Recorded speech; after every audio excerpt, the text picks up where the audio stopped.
Good morning, everyone. Hope you're okay. Welcome to another one of our live projects. Uh, it's April the 27th. It's Monday morning, just it's actually Monday afternoon, isn't it? Um, and we're going to have a little chat. As usual, Monday is a day when we do a review of the previous games of the previous Saturday's game, and of course this week we had Bristol City at St Andrews, last home game of the season. It's been a really good home record this season. We've been let down this season, obviously, by our away form. I think had we had like an average away form, we'd have been in the top six. We were, I think, third or fourth in terms of home performance is concerned. So we've had a good season at home. But anyway, it is what it is. A little bit disappointed as well from the ladies' result yesterday against Ipswich Town at home when Amy Merrick's team lost 3 goals to 0 at home to Ipswich, who've been struggling all season at the bottom of the table. It was just a crazy 8 minutes. It sort of reminded me a little bit of when the men played Barnsley. Oh God, some years ago, and we got beaten. I think 5-1 at St Andrews or 5-2. And it was just completely shell shocked. It was one of those days. Uh, 3 down, I think, in 8 or 9 minutes, and lost 3-0. But the good news is that it's still very much in our hands. If we win at Charlton or draw at Charlton, and Crystal Palace fail to win their last game at Portsmouth, then we go up. If we win at Charlton, we go up anyway as champions, I believe, because our goal difference is so superior. If we were to get beaten at Charlton, or we draw and Crystal Palace win, then Charlton would go up with Crystal Palace automatically, and we would play Leicester City in the playoff for the Women's Super League. Leicester City, who I believe are going to finish bottom, and they would be in the relegation position. And so we've got 2 chances. That one, I believe, so Rebecca tells me, is at St Andrews, the playoff game. So we've got 2 big games coming up. Don't forget Charlton. If you want to go and watch the girls next Sunday, the Charlton game, you can get free travel via Blues Coaches if you want to go. So that would be a brilliant day out. It's quite a long way to Charlton, but it's a good day out. And of course, if the ladies clinch a victory there, we are champions and we go up. Amy Merrick has got to get Amy Merrick has got to get the team focused for this one. I don't know what happened yesterday. They just didn't look right. First 15 minutes to get stormed like that, it ain't great, But listen, it's still in our hands. It's not too late. So Amy and the girls, come on, let's get it together and let's go. Let's have a little look who's on, if anyone. That was a nice little bit of talk to start with, wasn't it? We've got 7 people on at the moment. Just looking for a comment. If we can get any, it would be nice. We've got a comment, but I can't see it at the minute. Let me just expand the commenting. And there we go. Graham Pugh. Graham Parrish, sorry. You can't hear much, Graham. Let me just bring my mic round a little bit. I'll talk a little bit louder. Should be all right, really. I haven't adjusted the volume in ages. It was all right yesterday. But hopefully you can hear me now. I was just talking about Amy Merrick's and the lack of victory yesterday at St Andrews against Ipswich. But hopefully, we beat Charlton. At Charlton, we go up. And then if everything goes wrong and Charlton and Crystal Palace go up, we still get the opportunity to play Leicester at St Andrews to go up as well. So fingers crossed we're going to do it. We're looking at Graham. It might be an idea to try and turn your volume up as well. It could well be that. I don't know. But guys, come and say hello. Come and speak to me. I want to hear from you. What do we think about Saturday's result against Bristol City? Was it good enough? Does it make you happy? I thought it was a really good performance. Bristol City are no mugs, particularly since Roy Houghton has come in. And that he's changed the way they play a little bit. They got 2 really, really good central midfielders. When obviously Scott Twine being one, He's always Scott Twine is always a bit of a pain when you play them, and Hovat, who was the other who scored from a penalty. Um, and Johnny Cale is saying loud and clear. Johnny Cole, thank you, John. Graham, just try and turn your own volume up, mate. It could be that. Yeah, so Hovat, of course, equalised with a penalty. Was it a penalty? I don't know. You know, you can't see enough for it, really, but it did look possibly that it could be. But I thought the performance all round was really good. I enjoyed the performance. We played well. Let's have a look at what Steve Rudd's saying. Davis BBC interview sounds optimistic, talking of the future and how he thinks we will improve. I really hope he gets to have a crack. The thing is with it, Steve, is honestly, the whole thing about Chris Davis getting the sack is pure fan speculation, nothing else. You haven't seen anything out there in any trustworthy source that has said he's going to get the sack. I heard someone saying before commentary, this guy already knew that Chris Davis was going on Monday. It was already decided. The commentary game was just to see him out the door, and then you know that'll be him. He's finished. He knows all about this. And then of course he didn't get the sack, and we didn't hear from the geezer again until we had a little bit of another hiccup. But there you go. That's the nature of the beast. People like to put shitty stories out there. There's a lot of clickbait on the EFL sites and that, talking about Chris Davis and other managers. But the club have said nothing. The only thing the club have said has been more, really, if I was Chris Davis, I'd be encouraged by Jeremy Beadle's statements on Saturday, which seemed to back him. I've never heard anything other than backing for him from the club. So, you know, read into that whatever you will. Art Watson is here saying, good morning, Steve. Quick question. Do you think CD will make more changes to the backroom staff before the new season? Well, Art, I'm going to say this to you, that, you know, I have my ear pretty close to the club. Now, I don't know this for a fact. If I knew it for a fact, I wouldn't be saying it. But I've just heard a little rumour that there could be some backroom changes. That's what I've heard. So that would probably appease some people. I think, you know, we were looking for a set piece coach. That hasn't been that position hasn't been filled, and Jonathan Grounds is in that position at the moment. I don't think it's worth changing that now, right now. Perhaps for the pre-season, yeah. So that possibility. I don't know, like Ben Potter, Ben. You know Ben.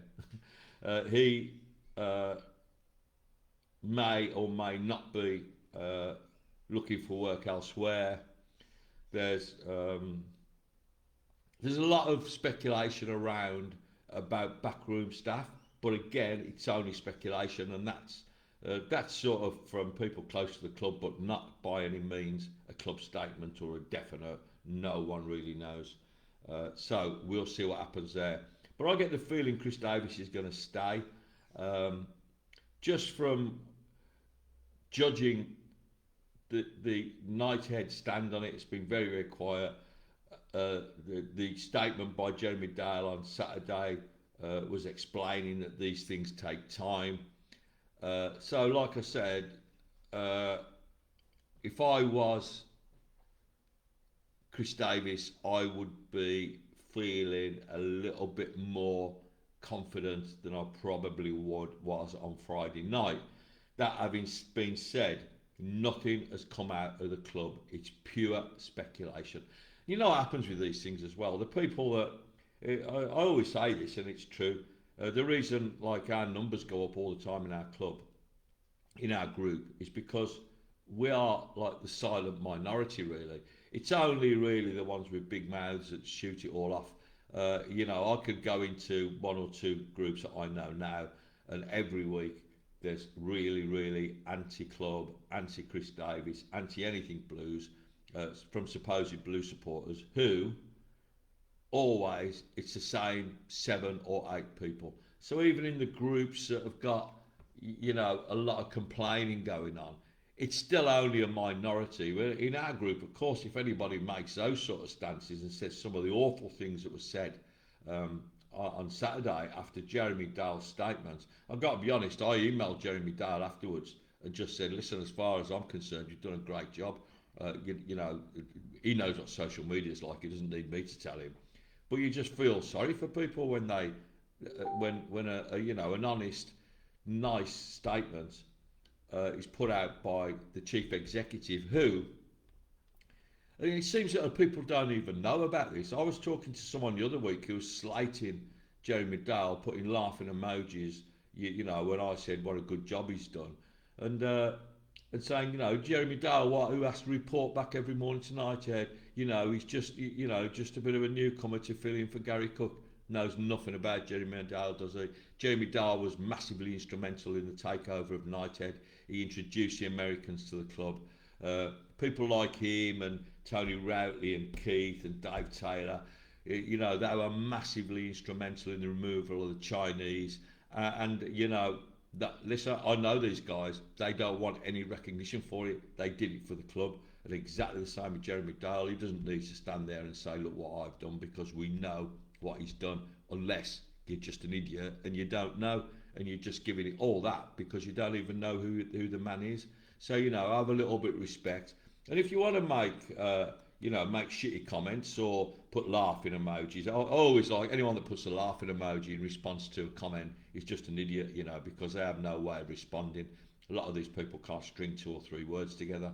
But to me, you know, if you have a good, you know, honest argument against Jeremy Dale being the CEO or against Chris Davis being the club manager, then fair enough, make it. And you know, if it's done in a proper manner, then it's fine. But you know, don't be doing all this. You know, it's not. It's our group has no.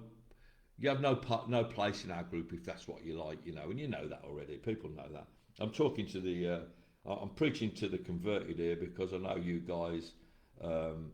You know, you know what you're talking about, and you know what we're like. Most of the people on here at this moment are actually regulars on here, and we tend to have, like, you know, a really hardcore group that converse within the group a lot, but they make sensible conversation. And still we have the silent minority who like to just read the comments and think, you know, well, that's nice, that's good. So, you know, there is room for everyone, providing they are sensible and they, you know, that they respect people, and they're not, you know, as we always say, they're not abusive, and we don't want that. But anyway, going back to Saturday's game, it'd be interesting to see who you thought might be your man of the match. There's a few contenders for it. I thought the setup, when I seen the team, I was happy with it. The only thing I think obviously that stood out was the missing Osman. Ibrahim Osman had to miss the game on Saturday for the 2-match protocol. So he'd had a concussion. He had to leave. He had to be left out on Saturday. So if you're wondering why he didn't play and he didn't know, that's why. But having said that, I think Dimmy, who has been a little bit quieter recently, actually put in a really good performance. I thought he was one of the better players on Saturday, and it was really nice to see him come back and look so good. We have got an awful lot of ability in this team. When I was talking on Friday, I think, or Thursday, when I said I think, you know, we had to see Bright Asai Samuel back in at right back, because I think Ethan's been stretched a little bit in terms of fitness, but when Asai Samuel came on last week, he was so strong and he made such an impression. I think he had to keep his place. The other player that stood out for me, Steve Daniels is saying hello to me. How you doing, Steve? I hope you're all right, mate. The other player that stood out for me, well, quite a lot stood out for me on Saturday. I mean, Stansfield always, he just never stops running. You know, the guy presses like a maniac. He had a couple of little attempts here and there, and you know, say whatever you like about Jay Stansfield, he is absolutely phenomenal player. I love him. He's the heart and soul of the club. That's what our club's all about. People like Jay Stansfield. I think I'm going to say I'm saying this now because I was very dubious about this player earlier in the season, but I think he's definitely convinced me, and I think he's convinced a lot of people now that Phil Neumann is hopefully going to be the player that we thought we were getting at the start of the season. I think it's taken Phil a long time to settle in. I think he found the English game tough. I think like any German would, we play more football. It's more physical. Um, you have to be able to play the ball as a centre half as well. But I think his game has improved a lot, and I don't know, like not far off man of the match for me, if not the man of the match. He played very, very well indeed. Then moving forward in front of them, I think we got this fabulous new player, and there was a great graphic that the club put out of John Solis standing with his hands raised facing the Tilton, and they superimposed it with exactly the same bit of photo of Jay, Jude Bellingham doing exactly the same thing. And I think John Solis is going to be a massive signing for us. He played his 17th game, I think, on Saturday. I think that ticks the box for us, committing ourselves to a signing. And we'd be absolutely stupid if we didn't sign him. I think he was valued at 6 or 7 million. He's worth every penny by today's standards. What he's given us is something that we've lacked all season. We haven't got that midfield general, that ball winning. He's started to get forward more as well now. He needs to probably improve his finishing around the edge of the box. Sometimes he tends to shoot in over the bar, and into the stand. That will improve. His passing, his short range passing is fine. If he could pass long range, he would be absolutely brilliant. But his determination, his ball winning ability, he always looks up to find a player. If the short passes on, it goes there. He got his first goal on Saturday, and that was purely from pressing to score. Chris Davis's little saying, press to score, and we've seen Jay Stansfield. No, not Jay Stansfield. Who did we see do it a couple of weeks ago? It might have been Jay, but who was it? I think it was Vicente. Press to score, press, win the ball, score. Exactly what Solis did on Saturday, and that ball just ended bouncing over the line, registered on the ref's watch, goal. And I was absolutely delighted for him. I really was. Lee Hughes, is there an option on Solis? Do you know? I don't know what you mean by an option, Lee. What we did was we agreed a price, and it was a definite transfer if Solis played 17 games or more. So if they did, Blues would commit to signing him. If they didn't, we could still sign him, but it would be up to us. But I think he played his 17th game. I'm not actually sure. It might have been 11 games. I can't remember. Someone will tell me. But he played his 17th game, I think, on Saturday. You can take it for granted that John Solis is going to sign for us. I'm 99.9% sure of that. Johnny Cole's coming back Saturday. Was a good battle against a hard working outfit. Bristol's midfield too certainly made our guys graft for the ball for the full 90. Priska unlucky. Solis was quality. Vicente worked his socks off. Neumann and Clara immense. Looking forward to next season. Yeah, I think so, and I think you make a good point there as well, of course, about Priska. Priska was unfortunate, wasn't he? I think everyone in the stadium was willing that ball to go in when it hit the post. Another 6 inches to the right, it goes in. But, this lad has made our game so much quicker. We've now got that outlet at the top. And it's not hopeful long balls to him. They're long balls to him that he flicks on or he holds on his chest. He takes one or two defenders away from the other players. He looks very, very good indeed. You have to be really, really pleased with the way Priska's playing. the two midfielders you're talking about, Hovat and Scott Twine, were really, really good, and they had pretty much a run of the midfield until um, they had, well, John Solis put the hammer on them a little bit, and when Solis went off, because of course he'd been booked again. This is one thing he has to look at in his game, is the amount of bookings he gets. I think they had a little bit more freedom, but by that time, a few things had been tweaked by Bristol, and they'd sort of lost the foothold. And I think after about 55 minutes, there was only going to be one winner, and that was us. It was a funny game. Like the first 8 or 9 minutes, Bristol City were on the ascension, and I think a few little tweaks by Chris Davies that he whispered into Clara's ear, and suddenly looked a lot tighter. Chris tightened the back four up. I think he wanted the defenders to push a little bit higher. We were getting pinned back a little bit. We didn't need to at that point in the game.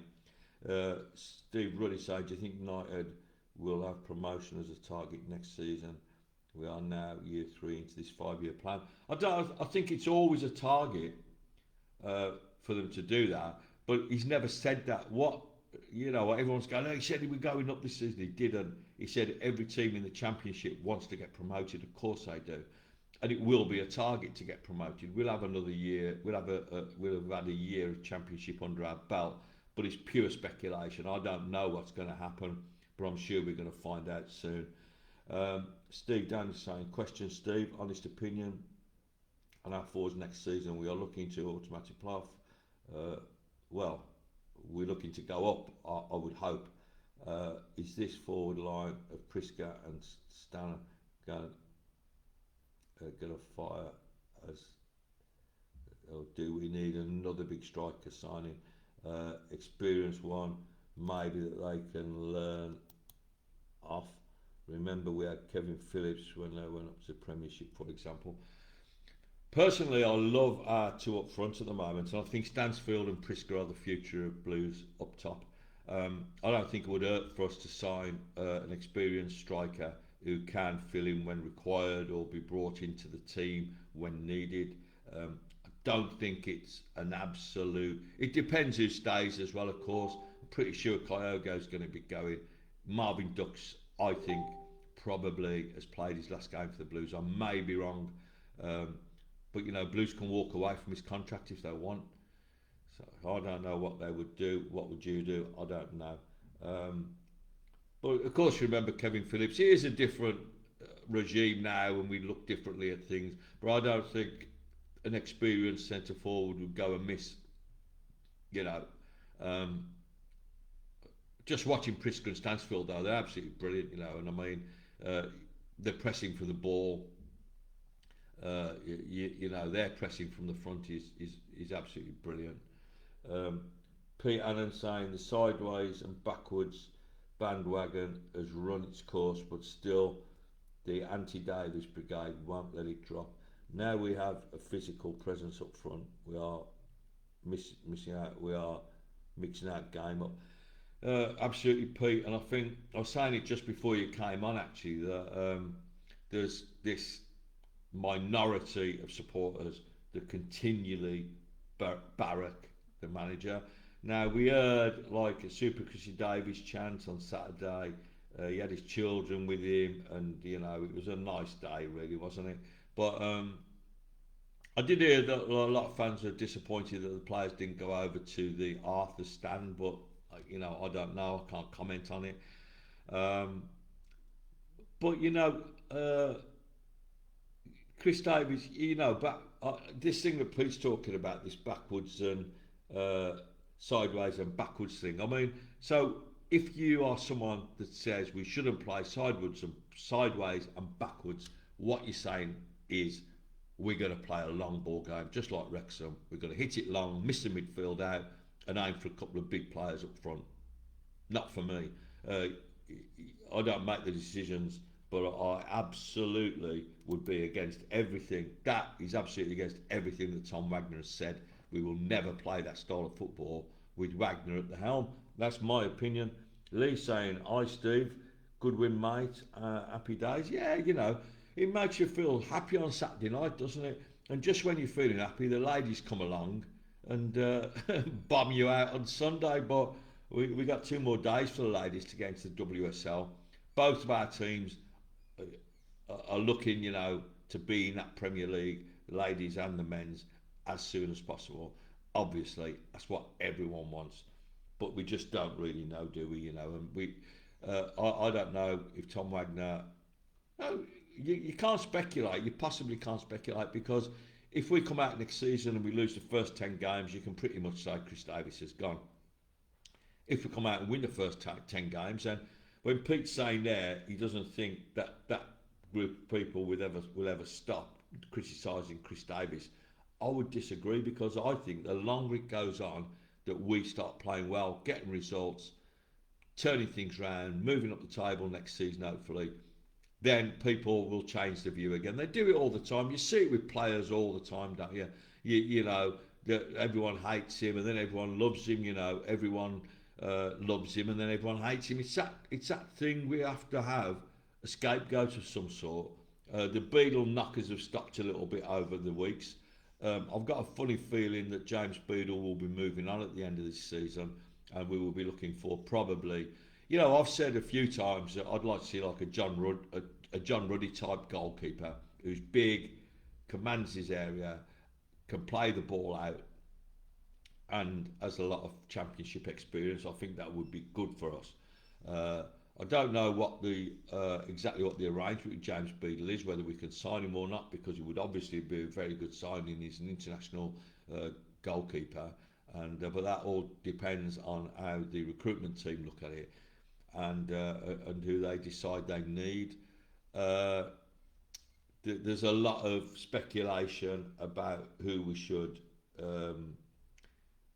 What we should look at in terms of signing. I mean, for me, goalkeeper, I think a left-sided centre half will definitely be bought. We desperately need a number 10. We need someone who can make those slide rule passes to play in front of Solis and probably Pake. And then, up top, we have got some extremely good forwards. We were speaking a little bit earlier about do we need someone who's got Championship League experience up top. Like I said, I think the two we got there now are the long-term two. That is Stansfield and Priska. The club have laid out money and they've also amortised both of those signings. So to me, that tells us that they're going to be here for 5 years at least. So whoever's bought in is going to be bought in to play a peripheral role, but it doesn't mean that we can't do that. I think a championship striker would probably be good. Chris Davis's mention of a 6 in, 6 out, I can sort of understand that because we must have 6 players probably that we would like to move on if we can, and that would give us room to bring 6 in without having to break the bank. It will be interesting as well to look at the Ibrahim Osman situation. What do you think is going to happen with him? Are we going to get an opportunity to take him for another season? He's done well with us. Are we going to get the opportunity to buy him? If we did, how much is it? And then, would he want to come? There's going to be a lot of interest in this lad next season. I've seen it mentioned that he's probably be worth 20 million. That's the sort of going fee for him. But I reckon, if you're us and you go in at like a maximum of 12 or 13 million with add-ons, then I think it's probably a deal that can be done if the player wants to do it and if Brighton are happy with it. We have a good relationship with Brighton. Lee saying John Solis, what a player. Well, absolutely. I absolutely loved that. The Stansfield stance into the Tilton was absolutely magic, wasn't it? The superimposition that the club put out there over the weekend. Do you reckon he's worth 20 million? Lee saying. Yeah, well, I just spoke about that. I think that's sort of the ballpark figure. If you go into, I don't know what it's called, transfers.com or something, and put his name in, it will give you 17 to 20 million. I think. I reckon that Leicester would, that Brighton would probably take. Well, listen, it's just I have absolutely no idea. I would think probably 12 to 15 million looks at getting him. He's extremely good, isn't he? Pete's saying we're starting to see what Vicente is all about. I'm a big Patrick Roberts fan, but he's sometimes not the best at tracking back. He's great to bring on if we chase the game. Whether he'd settle for that, I'm not sure. It's really funny, this is, because you can't win, because I've seen it put a few times this morning. What's happened to Patrick Roberts? Why isn't Patrick Roberts playing? And then the same person a few weeks ago was saying he doesn't know his first team. Well, he doesn't. He hasn't got a clue who his first team are. So when he picks the first team, and there's some, or he's, probably he's chosen 11, and the player you like isn't in it. Oh, why is he choosing that 11? You can't. Managers can't win. Let me tell you that. What the point Pete makes is a really good one, because Patrick Roberts is an extremely good footballer. Tony Mowbray said about him, I love that quote, that he can play football in a phone box. He's really, really good. He has great close control. But I think if you had to ask me the question, right, Steve, who would you have in your team if you had to choose one, Patrick Roberts or Carlos Vicente? I would say Carlos Vicente. But if you ask me this option, Steve, would you like the option of having Patrick Roberts if Carlos Vicente isn't isn't match fit or has a bit of a dip in form? Would you like him on the bench? Yeah, definitely. That's why we have a bench, for that reason. The old days of a substitute is brought on because of an injury. It's not like that. You may see Vicente's game is high octane. Players like him are always a little bit prone to hamstrings, stuff like that. So when you've got two wingers like we have at the moment, like Osman and Vicente, and you've got two backups like Dimmy and Patrick Roberts, well, that's a championship winning squad in formation, isn't it? But if you're saying, well, no, you can only have one person that can play on the right wing, and out of Vicente and Roberts, I would rather have Roberts, well, then that's, purely your opinion. If I had to pick one, if I had to, because I'm a great admirer of Paddy Roberts, I would pick Vicente. Steve Longley, Paddy offers nothing defensively. Well, this is an issue, and I think he'll be aware of this because Chris Davis would have told him that. He probably doesn't cover enough ground. So, that's my opinion. But I do like him. He's an extremely good footballer. He scored a few goals this season. He's been instrumental on a lot of our stuff. When we signed him, I was glad we signed him. He only cost apparently £1 million. It's a no-brainer really when you get a player like Patrick Roberts coming in. But you can't play 18 players. That's the whole thing. Lee's saying he ran the show till he got injured, but he didn't look injured. Yeah, I don't really. I don't know what you mean by that, mate. But yeah, he's a good player. There's no doubt about that. And I think the other argument, is the one with the bench, and people say Lee took who off. Lee, who are you talking about when you say took him off? Strange. When you have other people saying, why aren't the kids coming through? When you've got 18 players, 19 players that are fairly new to the club, that's cost us a lot of money, they're on contracts, then what you're going to do, you're going to leave a Patrick Roberts out then to bring a kid in, who you're going to leave off the bench, and then if you say Lee, Osman was left out because he had a concussion in the last game, and the protocol is that you cannot play the following game if you've had concussion. So that's why Osman didn't play on Saturday. So having a bench, we have too many players basically, and if we can relieve some of the financial burden of those players and give them a better chance, of getting first team football somewhere else, letting us free up a bit of space, then we leave space for a couple of kids to come in. You can't have it always, and this is what people want. We want to have a first 11, but we want 18 players to play. When you don't play 18 players to play, look at all the money that's sitting on the bench. When you look at all the money that's sitting on the bench, why aren't the kids coming in? You can't do it every way. It's impossible. Um, Lee saying he came back on the pitch at the end. He was all smiles walking about. Yeah, yeah, yeah. There's a protocol, Lee. If you get a concussion, then you have to miss a game, and that's fair enough. That is, I think it's a good protocol to have, just to make sure the player's perfectly all right and fully recovered. Uh, I think Dimmy played really well actually, so I think that's good. He did. He came on. He took the place of Osman. A lot of people have been questioning his form recently. He has had a dip in form, I think, Dimmy has, since he came back, but since he got injured and came back.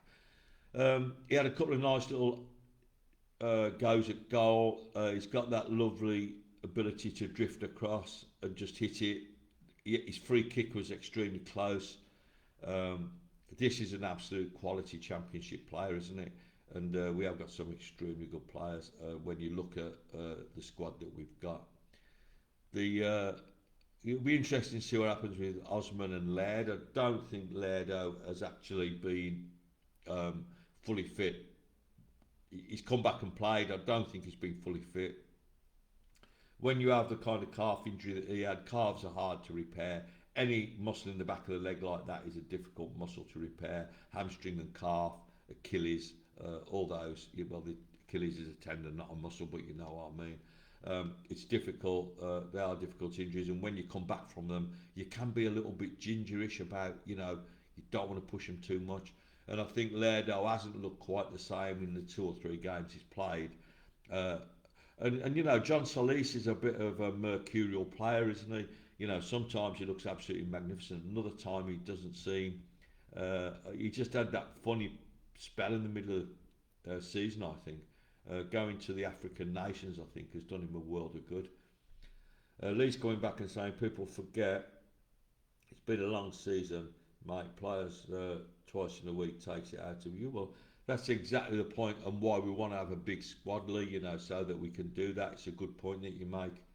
Um, yeah, in the end, it does tell. And when you're playing 2 and 3 games a week, we've got one game left now, and that's at Portsmouth. And I would like to see probably the same team start. Possibly, if Osman can return, to bring him in for that game. We don't know whether we're going to see him again, do we, after all? So it'll be interesting to see what happens with Osman. I think he's the only one, that's in question at the moment about what's going to happen to him next season. Pete's saying, nice to see Cochrane back fit, good backup for Wagner. Any news on Lee Buchanan? I think Lee Buchanan had a bit of a setback, Pete. I think he had a calf. He was looking good, his recovery was good, he was on the grass, he was playing a bit of football, and I think he had a calf strain, and so he's going to be next season for Lee. If we have Wagner, Cochrane, and Lee Buchanan as fullbacks, that's an extremely strong trio of left backs, isn't it? You know, would would one of them, would we be looking at one of them going? I don't know. If you had to lose one of those three, who would you lose?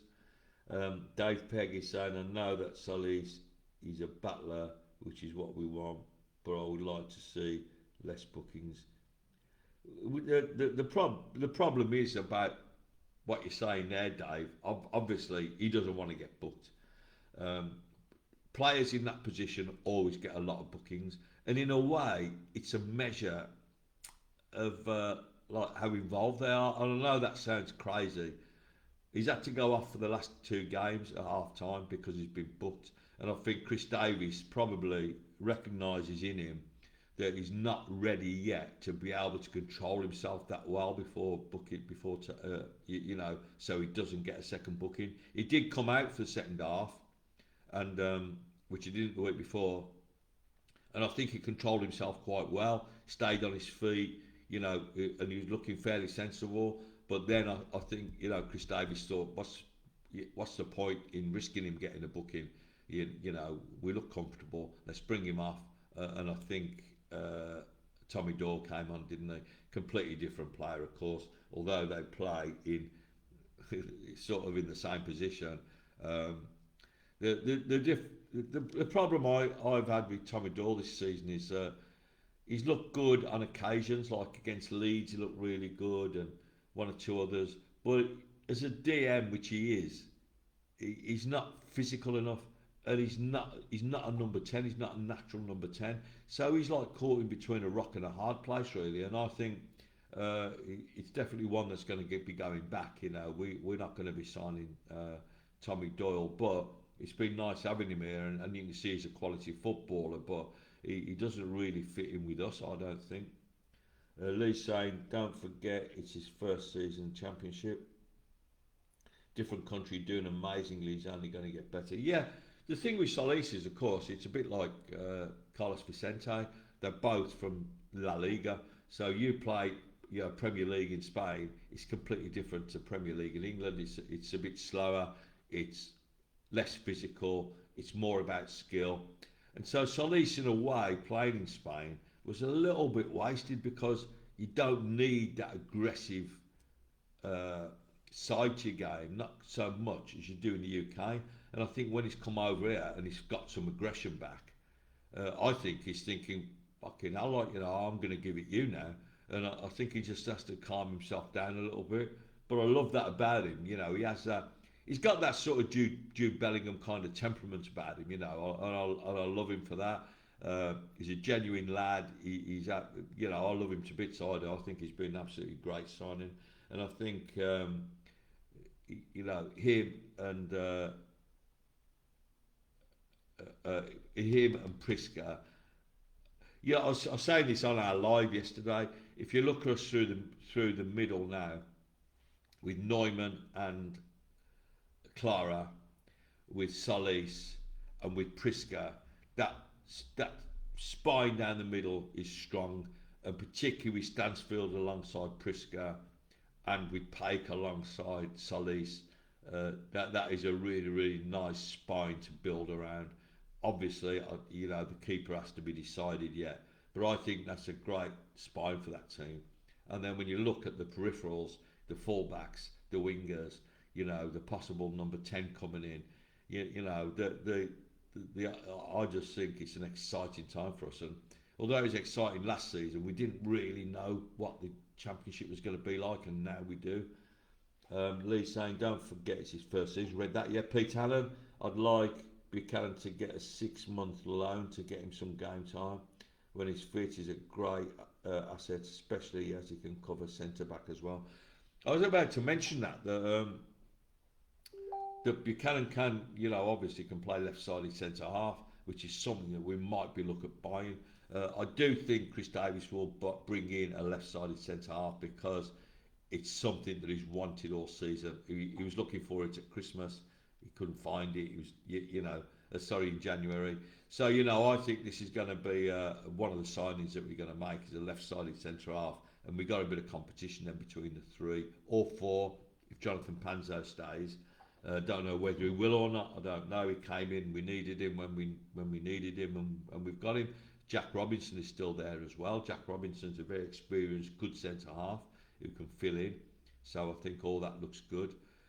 All in all, I think when you look at our team as it stands now, or our squad, add a few bits and pieces to that squad, take a few little minuses out of it. I mean, if you think about the players we can move on, or if we can move them on, you can't just get rid of a player. Of course, they're under contract.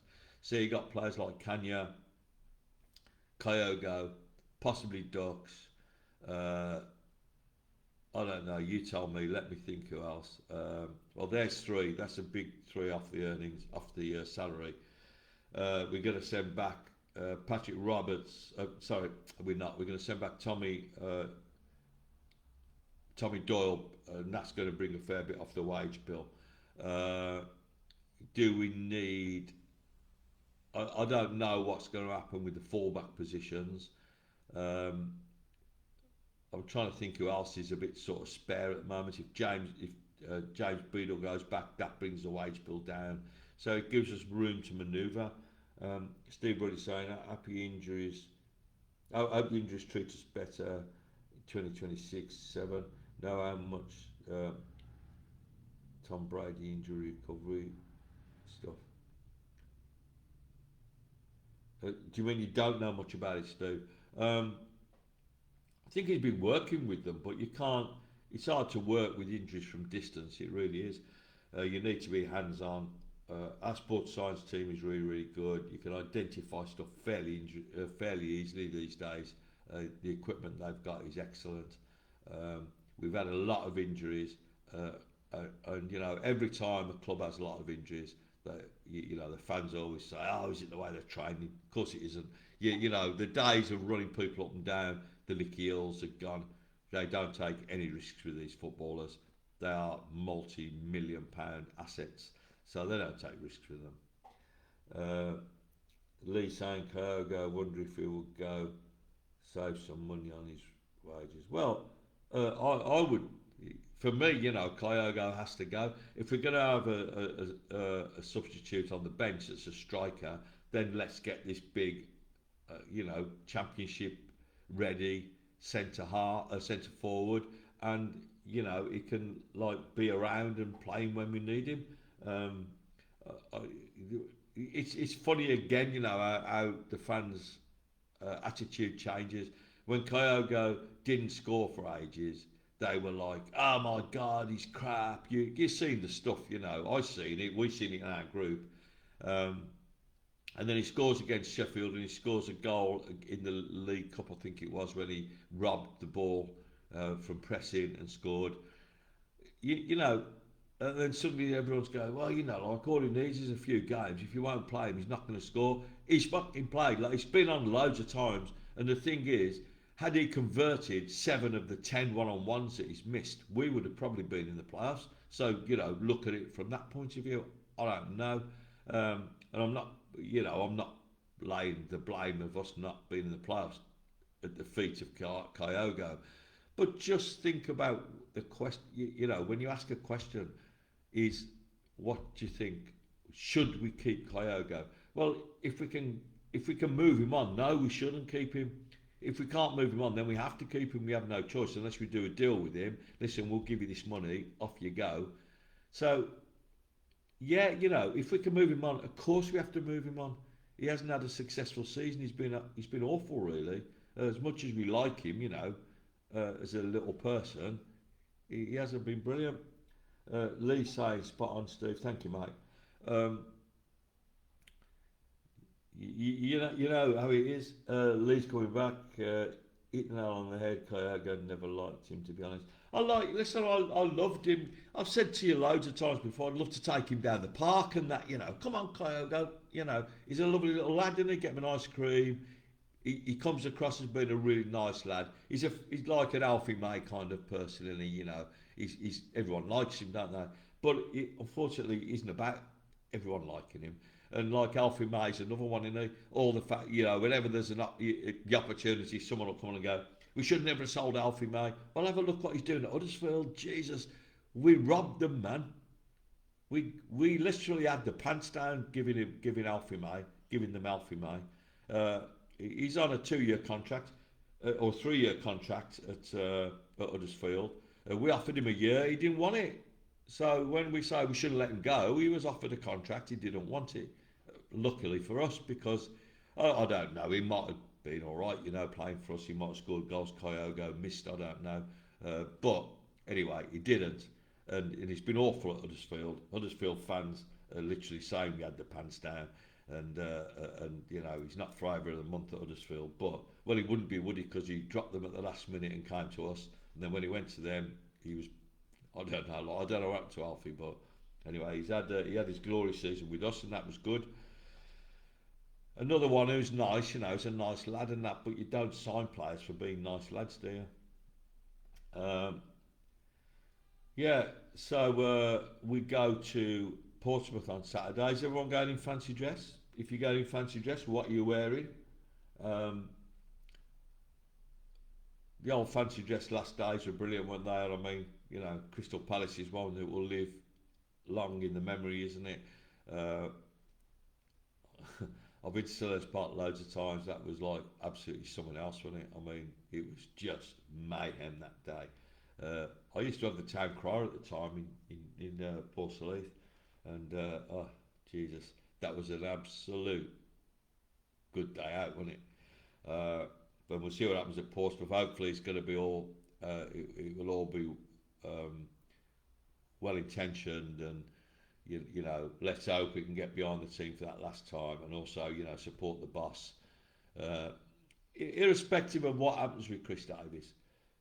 If he's here next season, you have to get behind him. Otherwise, you're the first negative of our season. You might as well, lose the first game if no one's going to get behind the manager, or if there's a fairly, vocal uh, disapproval of Chris Davies. Straight away, you're putting the very first nail in the coffin of Blues if you do that next season. And I hope you don't.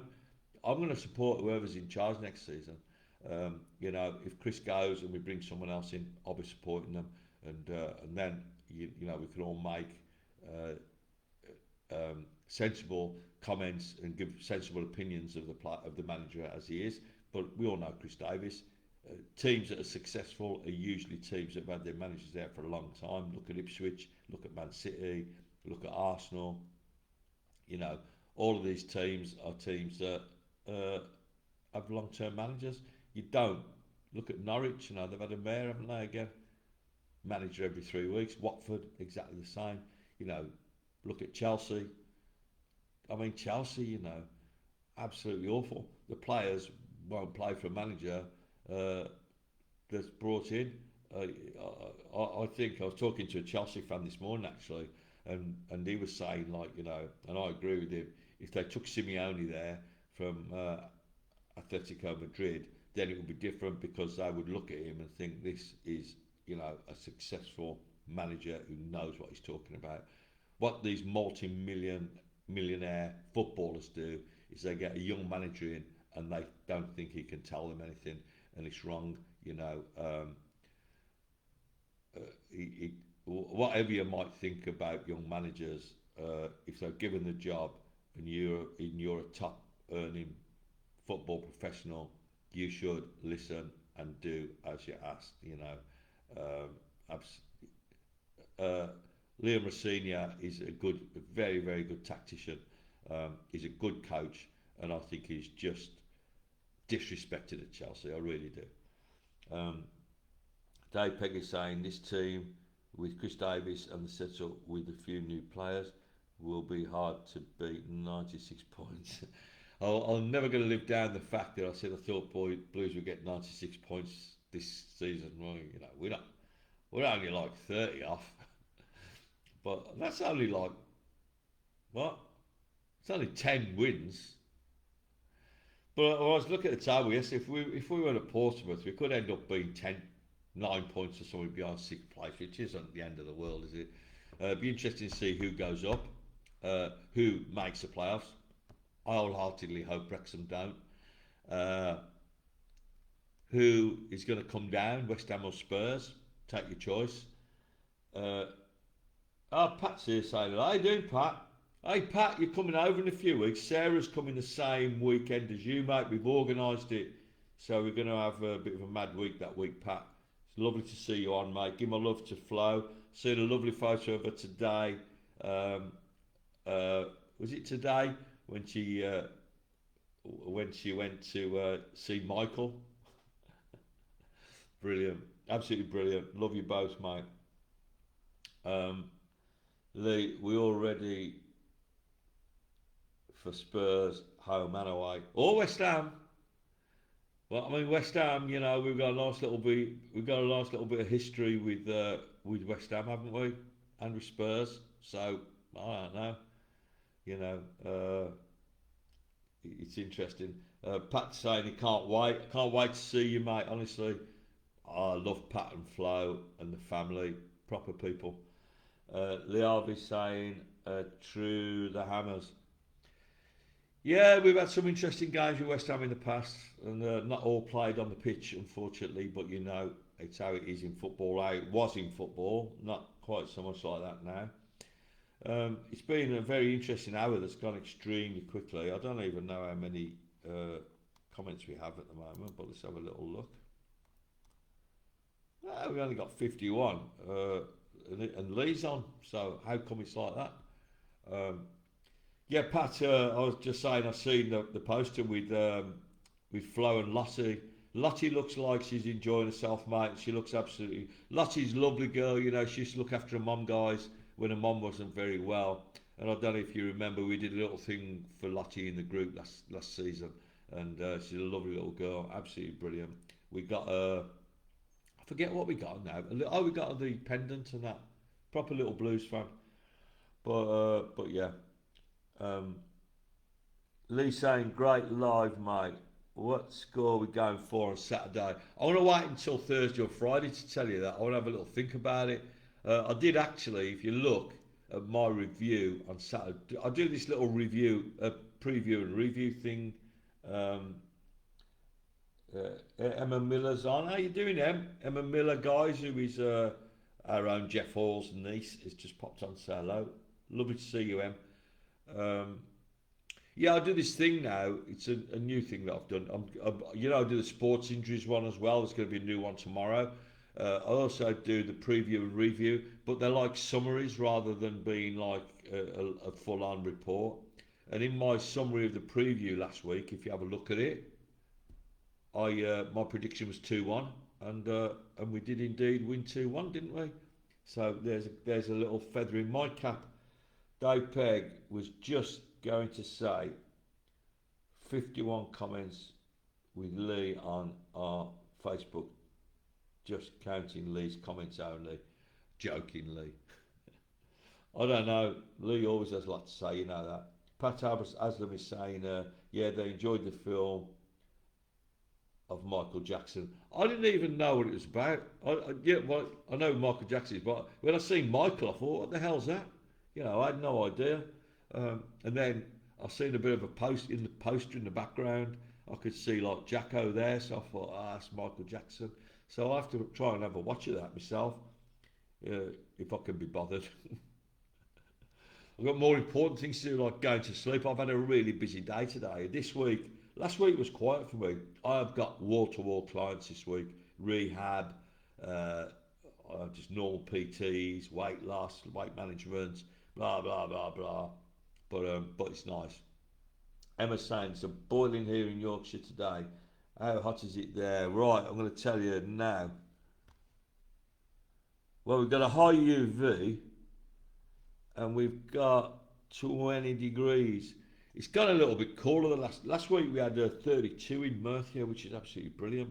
And I'm like right on the Murcia border. I live in Alicante, but it's a massive province, Alicante. Well, Valencia, and then Murcia kicks in right on the border here. And I live just in Valencia, but it's like Murcia is like 2 minutes down the road. So we tend to get a lot of the Murcian weather, which tends to be warmer. Pat's saying, oh yeah, Emma. And then we're saying, where's Pat? Hot Emma in Brum. Is it hot there as well, Pat? That's nice. 21 degrees in Redditch, says Dave. Lee Harvey, the missus seen it last night. Good film. All right. Might have to have a look, eh? Okay, we'll see. Anyway, guys, listen, I'm going to wrap it up there. I've had 1 hour. I've literally just come in from work. I'm gagging for a pint. No, I'm not. I've had one coffee with my almond milk in it. I've got a little bit of, look at this here. This is my camera's lagging a bit. That's my collagen and magnesium. Listen, we've got a bit of lag going on here. I don't know what's wrong. It's asking me to close unused apps. Well, I usually do that, but all right. Listen, I'm going to leave it there and go before we get cut off. It looks like it's buffering a little bit. So, guys, thank you so much for a really good live today, and we'll catch you soon. Probably be on Wednesday, Thursday. All the best.